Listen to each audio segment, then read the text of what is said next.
Hello and welcome. I'm Dr. Adam Dorsey, a psychologist in Silicon Valley, and I am the host of Super Psyched, a podcast dedicated to supercharging your life. Each episode contains fun, high-quality interviews with experts looking at psychology from all angles. Super Psyched is your tool to get more of what you want in your life and less of what you don't. Have you ever met a true Renaissance person? I mean, someone who engages in so many diverse and creative projects that it boggles your mind? For me, Hershey Felder is such a person. He is a top-notch pianist, playwright, actor, singer, and director. A 2014 American Theater Profile said Hershey was in a category all his own. Hershey specializes in one-person performances where he plays the piano, sings, and transforms himself into the greats of music, including Frederic Chopin, Ludwig van Beethoven, Claude Debussy, George Gershwin, Irving Berlin, and many other timeless masters. What's the secret to his over-the-top excellence? He tells me it's deep thought about the project. He also cites a profound sense of responsibility to all stakeholders of his productions, the audience, the theater company, and absolutely everyone involved.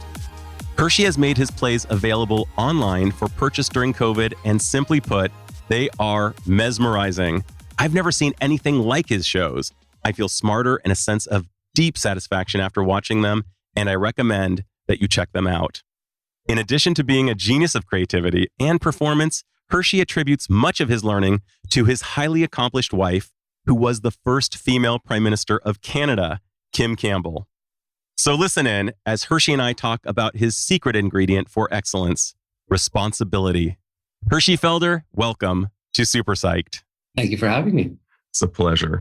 So it is said in psychology that behavior can change thoughts and emotions. And I'm wondering, as a result of portraying and embodying icons of music history, what do you notice about how you experience yourself change when you really get into character?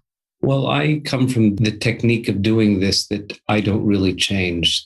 I'm actually creating illusion.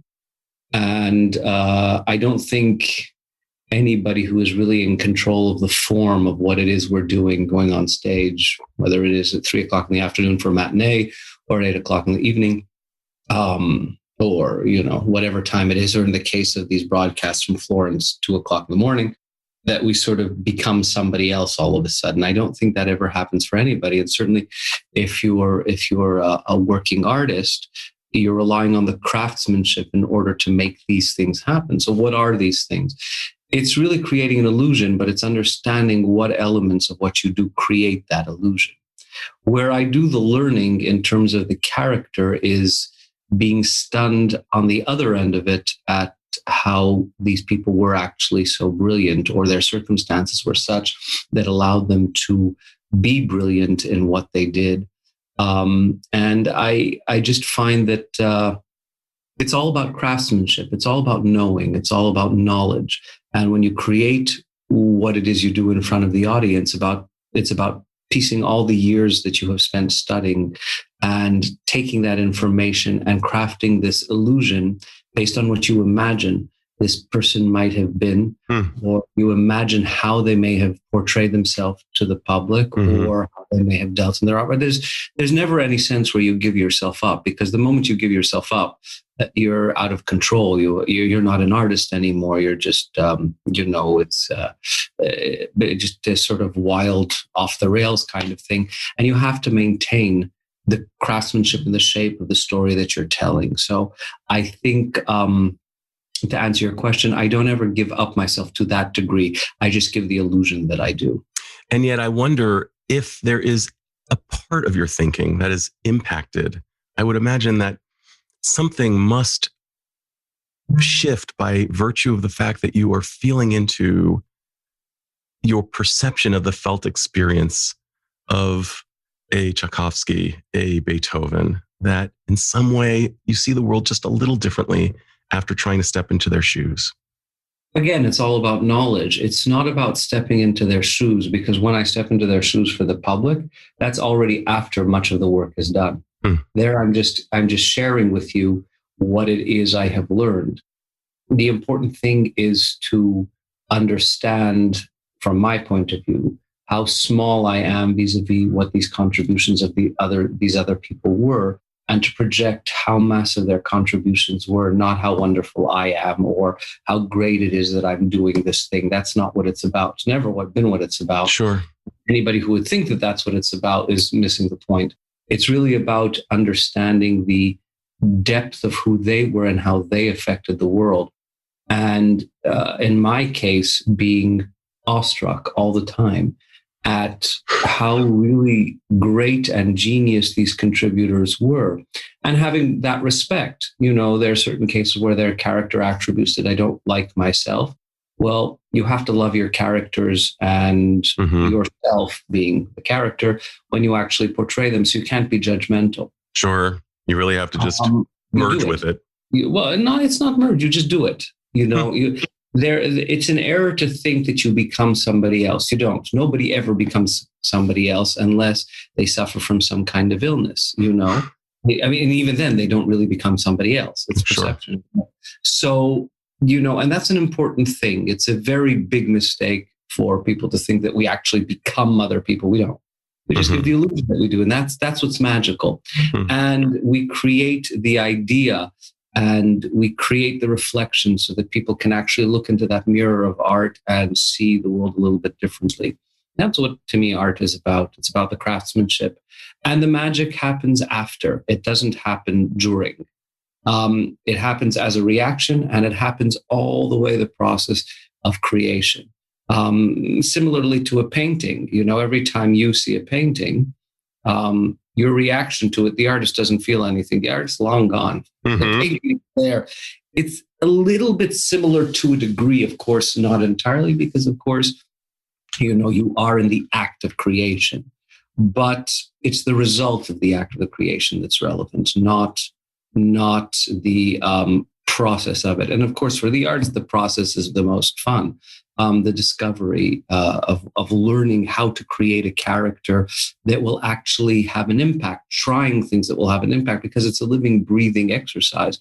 The fact remains that, you know, when you create a character, it never is stable as one thing throughout your whole process, especially if you're performing weeks and weeks on end. You know, with the film world is different. You create the character, it exists on its own. But if you're performing in the theater, which is possibly where most audiences have seen me, you know, from night to night it grows. You learn things, it becomes different, and you present things. The one thing I learned in theater a long time ago and performing a long time ago in art is the thinking must never stop. It's never automatic. The thinking must never, ever, ever stop. Everything is controlled from the brain. And I think that's the most important thing that one must recognize in these things. I like that quote, the thinking must never stop. I'm wondering if you could elaborate and tell me some of the other places where that principle might apply well. Everywhere. I don't know that there is something, you know, the thinking should stop when you try and sleep, because you can, you know, right. I have that problem, you know. But beyond that, where is it advisable to stop thinking? Right. I don't know that, you know, there are some teachers who say just feel it, let the muscle memory take over, and so on and so forth.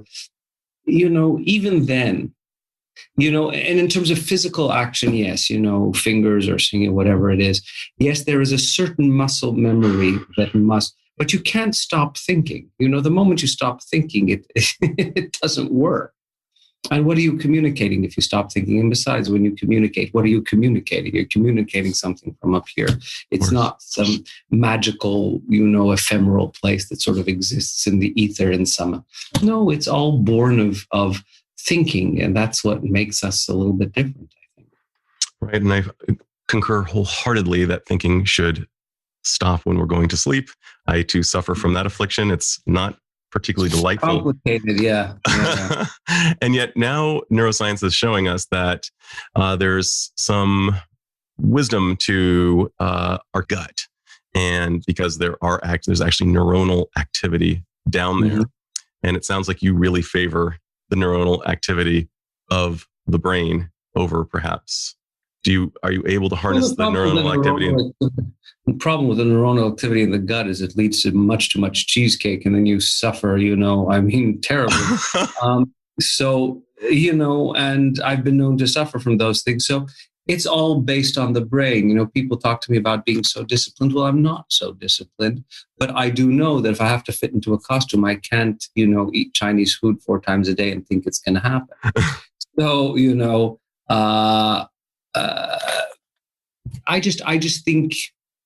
I think it's important to use the brain, and I just wish people always would. I don't know what to tell you. Sure. Practically speaking, what are some ways for perhaps the less initiated in terms of thinking to the degree you're describing? What might be some prompts, some primes that might allow a person to tap into their thinking more fully, more regularly? What do you do? Think. Quite literally, it's being aware that this is a process that actually requires action. It's not something that's automatic, and it's, anything I consider it lazy, but I think we just always must think. We always must be responsible. We must feel responsible for the things we are doing. Take responsibility, I think, is what I mean to say. And if we take responsibility for the things we do, I think we think. Doesn't it work that way? It seems to me that it does. And I can't speak for everyone. And that's one of the things that I think is important for me to say, is that I don't speak for everyone, and I don't speak for the way it should be. I can only speak for the way I feel I must operate in order to get through a day, to be simple that way. If someone else finds a successful way to work and operate the way they are operating, by all means. As long as they're not hurting their neighbor or their friend or their family, I think it's fine. But I believe in thinking and consideration. I think that's a thing. That's an important thing. Well, that's entirely consistent with the spirit of this show. We're trying to hear about the world almost in a Rashomon-like way from your vantage point in terms of what works for you. I'm sure someone else could give an equally compelling explanation of how tapping into other sources works for them, and they may get great results too. So I'm just grateful to you for sharing this part of yourself. I'm wondering, just a little bit of a pivot, is there anyone in particular who had the biggest influence on how you think and how you see the world? It would have to be my wife, because, it's not that I saw the world in a very small way. I don't think I ever saw that. But I saw the world in a much larger way, from a much larger perspective, from someone who had a perspective about caring about other people, and as she often said, when you make laws, you don't make them to affect you, you make them to affect all the people around you. And that's the responsibility. And unfortunately, far too many people make laws to affect themselves. And so I think, you can say that and so say, well, yeah, of course. But the truth is, to really understand what that means is an important thing. And it's a big undertaking to understand that the things you do, the actions you take will affect other people, whether it's in your circle or if you're in government, a much larger swath of people, and that you don't just make laws that will affect yourself. And other people have to live with the laws that you make, whatever those laws are, whether it's the government level or whether it's the way you yourself live your life. So I think really thinking about that in a very serious way is an important thing. And that was something that was really eye-opening in terms of a way to live. And it's to understand that what one does not only affect one, it affects a whole lot of people. And, and I don't say that I'm always successful. In fact, I think I'm successful not enough of the time, but at least I'm giving it a shot to be successful, recognizing that what I do will affect other people. And every time I fail, I go back and try harder or fix, that's part of the process, I would think. It is, I would agree. What is a failure that has really helped you come out stronger? Specific failure. Sure, just one that comes to mind. In the simplest terms,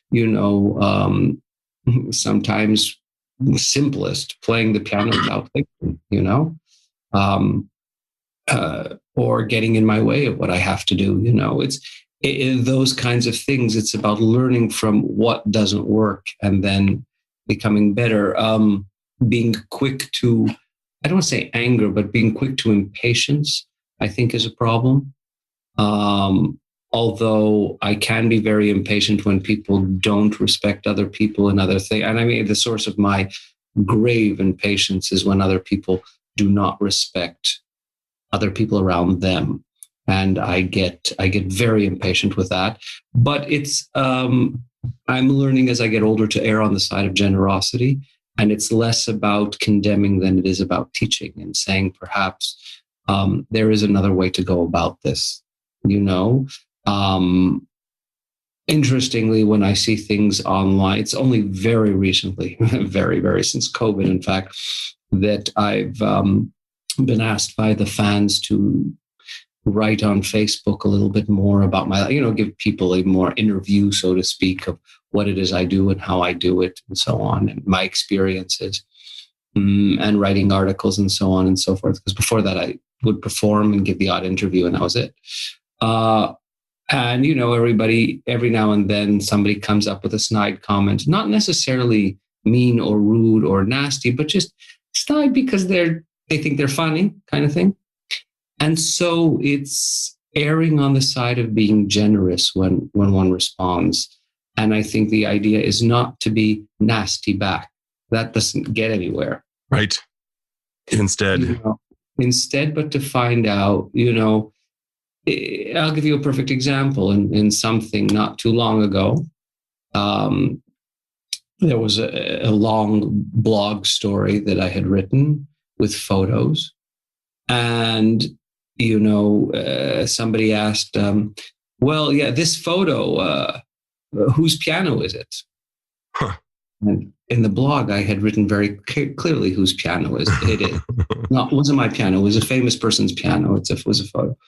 And, I then wrote, please look in the context of the photo and you will see whose piano it is.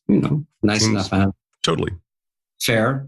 The person then responds, yeah, but the picture is fuzzy, so I can't read the placard on the piano as to whose it is. And, that was just warranting a snide remark. Sure. For me, it's like, dude, but what I said was, please forgive me. My explanation was as fuzzy as the placard of the photo. But I did write who it is in the thing. So if you go back and take a look there, and I hope you have a chance to do so. So it's how you speak to people, and people are very quick to be obnoxious. And, now that they can type anything they want.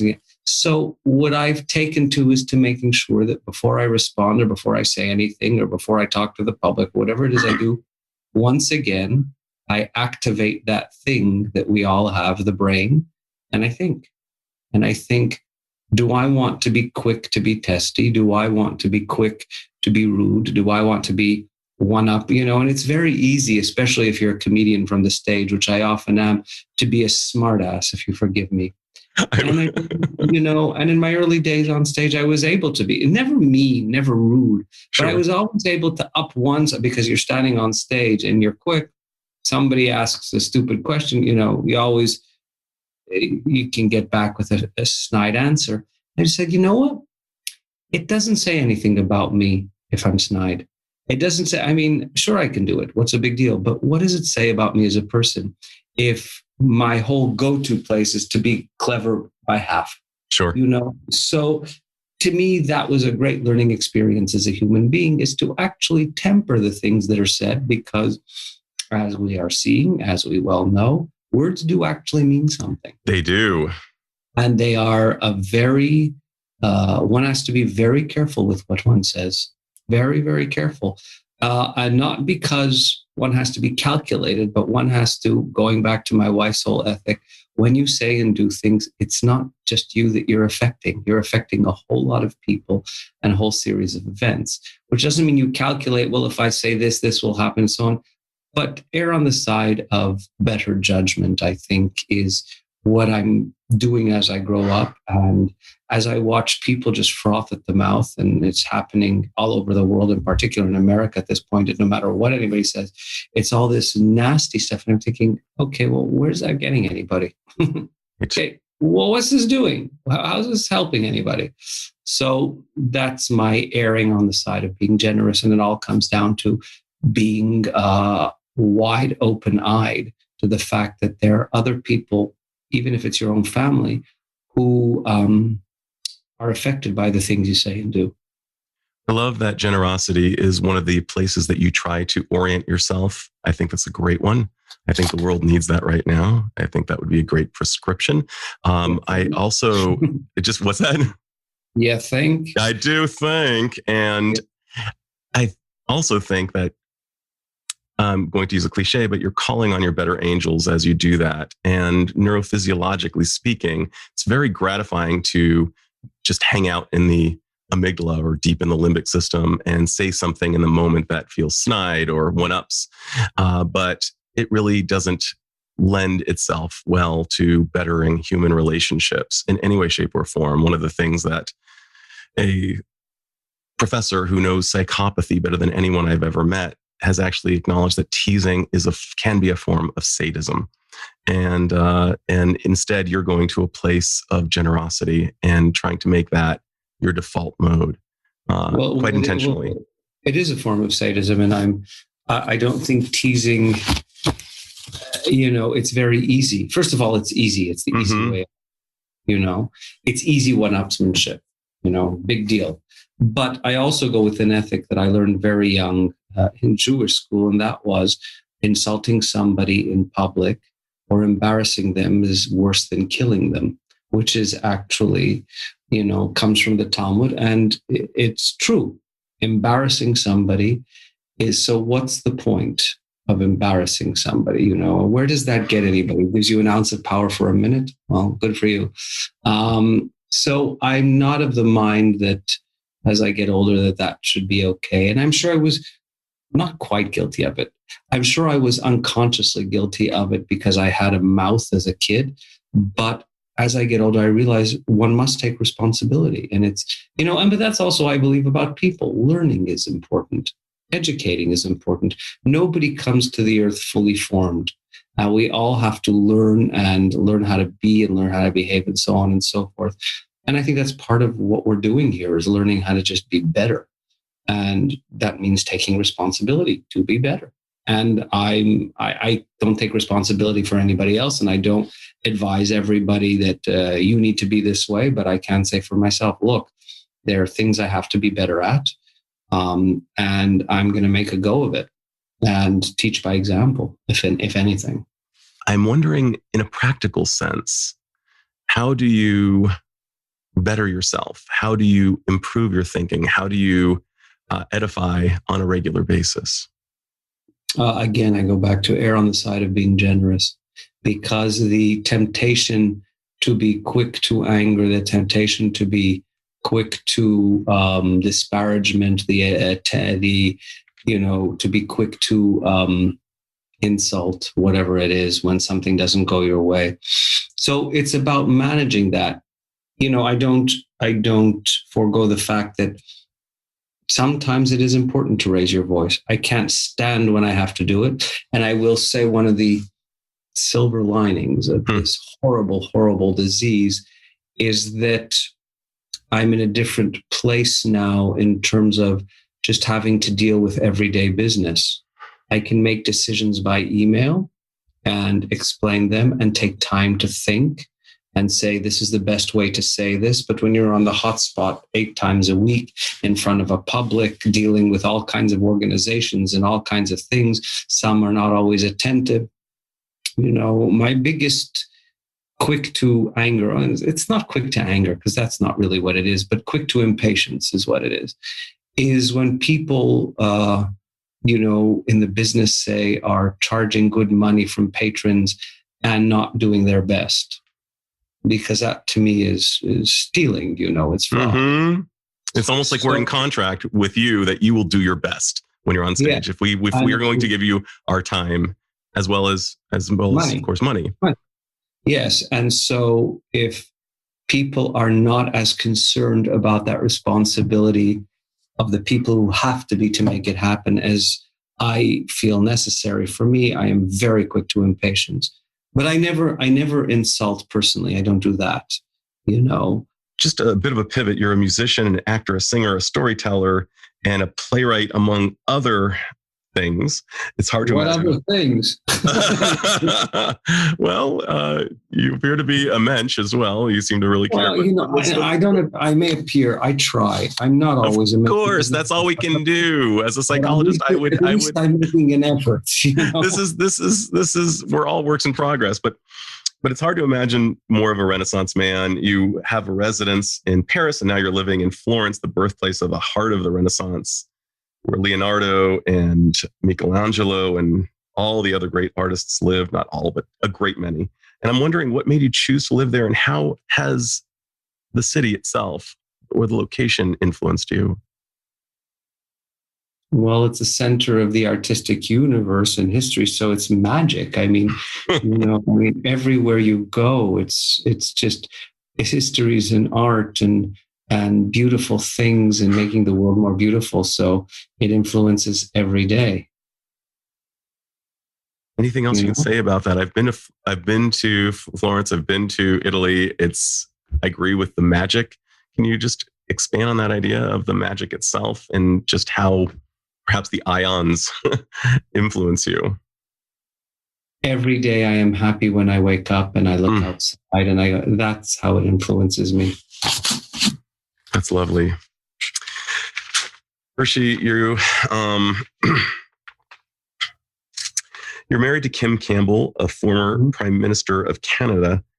How did that happen? And are there ways that your life as a multifaceted performer and hers as an internationally powerful politician, which ostensibly seems so divergent, actually overlap?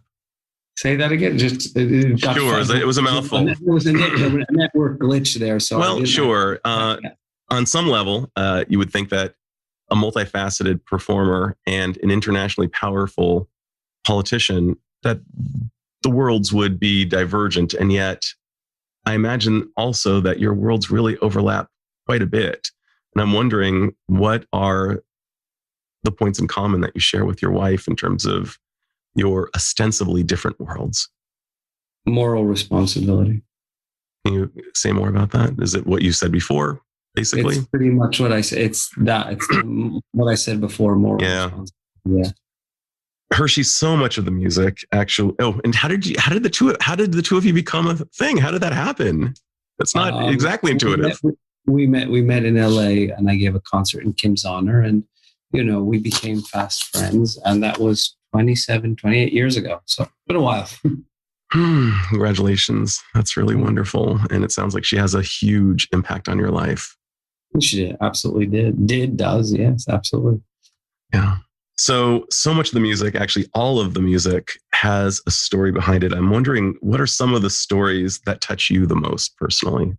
The ones that are human, putting the human beings in context and understanding that these people were actually human, that they weren't always icons, that they were people, And so that is always what I find touching and important, and relevant, is that they were people and they were like us. Yes, they were genius and all the rest, but they're people. So. And they were giants. And so it's kind of hard to remember that they were humans who struggled. Well, the giants was because of what they did, not because of who they were. They were people. Right. And humanizing these characters is what's important to me. That makes so much sense. And then what I meant by giants is that when we hear the name of an iconic individual like Mozart or Beethoven or Tchaikovsky, it's almost, one might even go so far as imagining them as Marvel comic characters who were so superhuman, and yet they are actually superhuman. They are really quite human. And you get to tap into that in the music itself as well. And that's important. Yeah. That's lovely. I mean, it's the humanity of it all, and that's what connects us. Yeah. Can you speak about a particular piece of music or an individual amongst the composers who really touches you deeply? Well, they all do, each in their own way, because they all struggled to find art. And, none of this came to, Beethoven didn't just sit down and said, today it's the Fifth Symphony, da, da, da, da, and do the whole thing. It's always a struggle. It never comes easily. And the sense that it comes easily is wrong. And, so much is not even acknowledged when it's actually done. So much is criticized, and so on and so forth,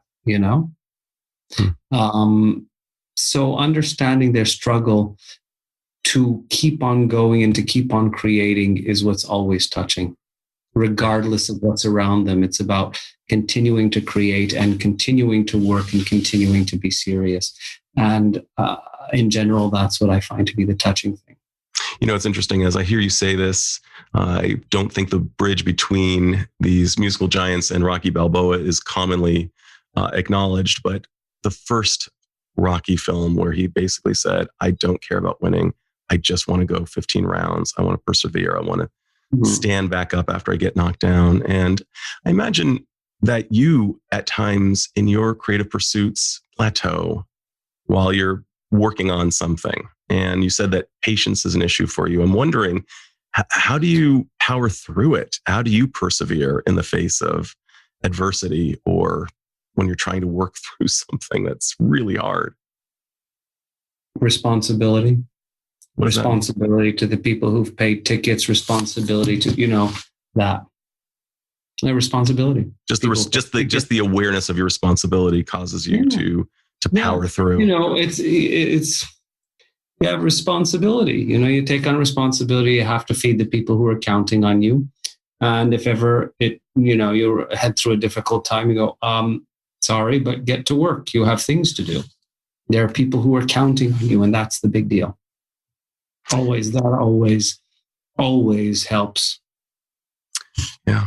And Hershey, I'm wondering if there is a ritual or a practice or a life hack that keeps you at your best cognitively, physically. Your work is so demanding, and I'm just wondering, how do you stay sharp?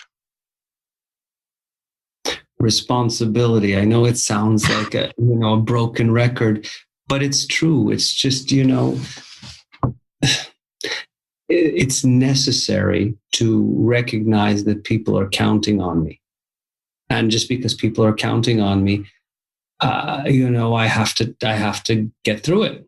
I don't have the luxury, if it's a luxury, of, not caring. But the luxury ultimately becomes recognizing that being able to care and being able to see it through is a most luxurious gift. To have something to care about, to have people to be responsible to. That's the gift, and that's what you have to do. And it's a lifelong process. It's constant. It's, we are, as you say, works in progress. We don't have the opportunity to say, oh, this is what it is and forget it. It's hard work.